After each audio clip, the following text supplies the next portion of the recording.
कैसा विकल्प, दूल्हा बदल दीजिए। बोला दूल्हा ब्रह्मा जी ना बदलते हैं। बोले हमारे पिता ने आपकी बिटिया की ललाट पर जैसी रेखा खींच दी है कोई बदल नहीं सकता, दूल्हा तो ऐसा ही मिलेगा। लेकिन हम एक बात बताएं आपको हिमांचल जी, समर्थवान को दोष नहीं लगता है,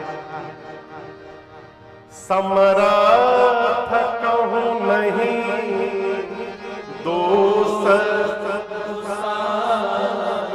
आजकल आप देखिएगा बाजार में कई बच्चे फटा हुआ कपड़ा पहन के घूमते हैं।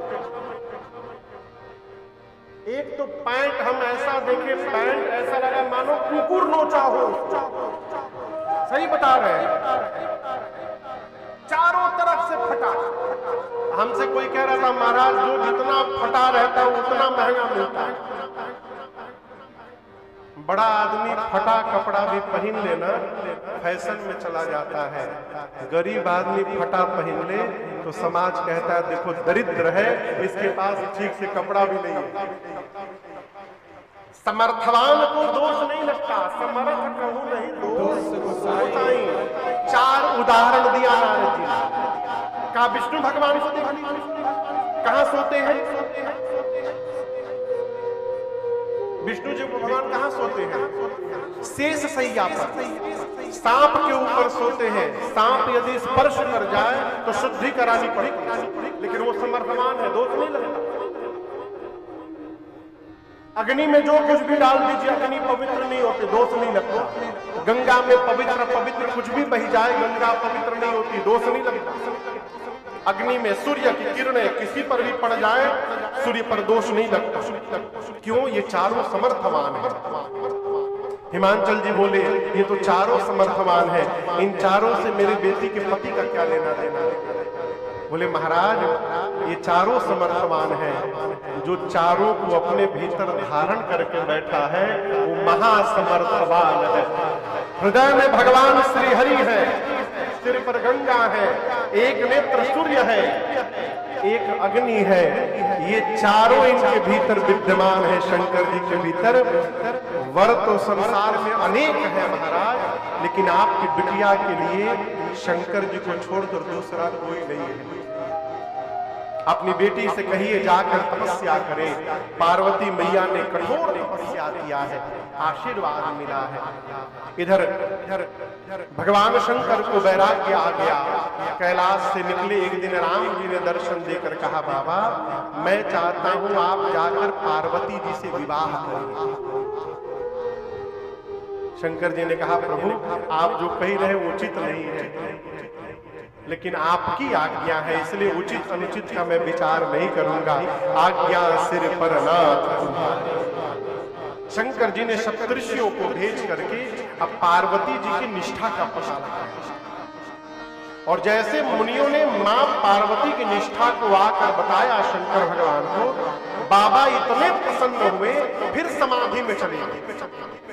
पिछली बार गए थे तो कितने दिन में लौटे थे, फिर गया, कब लौटेंगे किसी को नहीं मालूम। इसी बीच दैत्य ने जन्म लिया जिसका नाम था ताड़कासुर। तपस्या करके वरदान लेता है ब्रह्मा जी से कि शंकर जी के तेज से जो संतान जन्म ले वही मुझे मारे। लगा वरदान लेकर देवताओं को त्रास देने।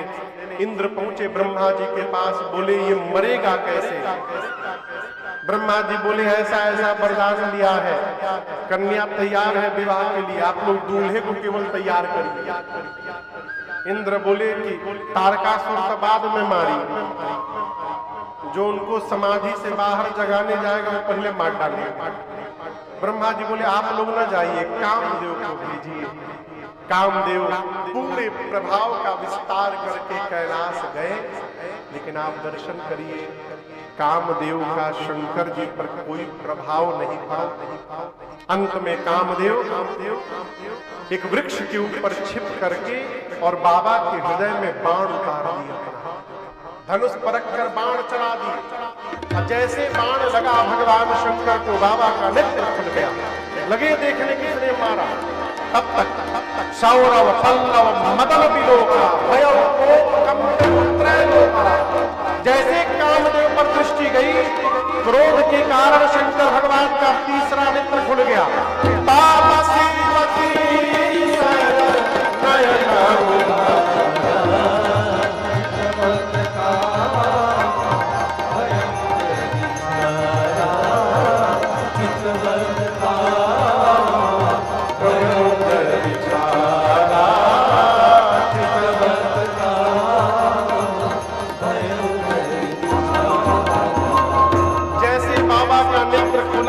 कामदेव वहीं पर जल करके भस्म, हाहाकार मचने लगा। कामदेव की पत्नी रति रोते रोते भगवान शंकर के पास आई। बाबा को दया आ गई। शंकर जी ने कहा, रति रो मत, अब ते रति तव नाथ होई नाम, बिनु बपु व्यापी सब ही पुनि, सुनु निज। शंकर भगवान ने कहा, रति आज के बाद आपके पति का नाम अनंग होगा, वो बिना शरीर ही सब में व्याप्त होंगे। रति ने पूछा, मुझे कब मिलेंगे? भगवान शंकर ने कहा, द्वापर में जब भगवान कृष्ण अवतार लेंगे तो उनके पुत्र प्रद्युम्न तुमको पति के रूप में प्राप्त होंगे। रति प्रणाम करके गई। रति के जाने के बाद जितने देवता थे सारे देवता दौड़ करके आए भगवान शंकर के पास। आए हैं एक साथ, लेकिन भाषा सबकी अलग अलग है।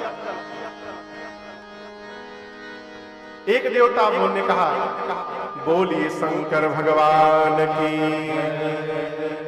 दूसरे ने कहा, बोलिए गंगाधर भगवान की। एक ने कहा, बोलिए विश्वनाथ भगवान की। भगवान शंकर मौन है। देवताओं ने कहा, ऐसे काम नहीं चलेगा, एक साथ बोलना पड़ेगा।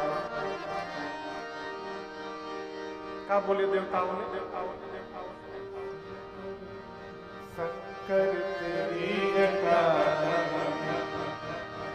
शंकर तेरी जटा, बहती है गंगाधारा, शंकर तेरी जटा, बहती है गंगाधारा, शंकर तेरी जटा, बहती है गंगाधारा, शंकर तेरी जटा में बहती है गंगाधारा, काली घटा के अंदर, काली घटा के अंदर, चिंतामणि उजाला, काली घटा के अंदर, चिंतामणि उजाला, देखा जाए।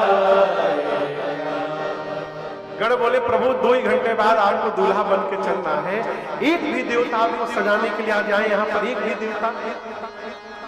शंकर जी बोले, टाइम मिलेगा अपने से तब ना हमारी याद आएगी। आपको सुनकर आश्चर्य लगेगा, सभी देवता अपने को सजाने में बिजी हैं। आजकल विवाह होता है तो दूल्हे के घर में संगीत का फंक्शन होता है, और किसके घर में? बोलिए, भूख लागल बका।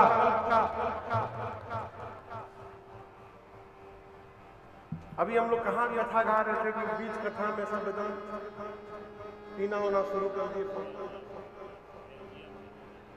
अच्छा, बेल्जियम में अभी हम लोग कथा गा रहे थे एक जगह, एसी हॉल, गर्मी का समय नहीं था।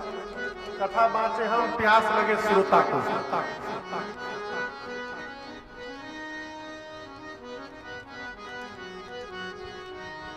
सभी देवता अपने अपने वाहन को सजाने में लगे हुए हैं।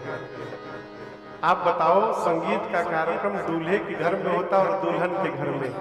शंकर भगवान का विवाह इकलौता ऐसा विवाह है, एकमात्र, जहां दूल्हे के घर में कोई संगीत का फंक्शन नहीं, सारा संगीत का कार्यक्रम बारातियों के घर में चल रहा है। देवताओं के लोक में अप्सराएं नृत्य कर रही हैं, वाद्य बज रहे हैं, देवता अपनी अपनी गाड़ी सजा रहे हैं, इंद्र ऐरावत पे चलते सफेद रंग के हाथी पर, वो अपने हाथी ऐरावत को और चमका रहे थे, पाउडर लपेट रहे थे और व्हाइट दिखाई पड़े। बगल में यमराज अपन करिया भैंसा लेके खड़े हो गए। बोले इनका वाहन इतना व्हाइट, हमारा वाहन ब्लैक, लगे उस पर शैम्पू लगा के रगड़ने। इंद्र बोले कितनो रगड़ियो गोर ना हुई। विष्णु भगवान किस पर चलते हैं? गरुड़ जी पर। वो गरुड़ जी को नहलाकर लाल रंग की चांदनी उड़ाकर माला पहना रहे हैं। कोई हंस को सजा रहा है, कुबेर पुष्पक विमान को सजाने में लगे हैं, लेकिन कोई नहीं सोच रहा है कि जिसके विवाह में चलना है उसको कौन सजाएगा। शंकर जी गणों से बोले देखो देवता आ भी गए तो मुझे सजा नहीं पाएंगे। गण बोले प्रभु क्यों?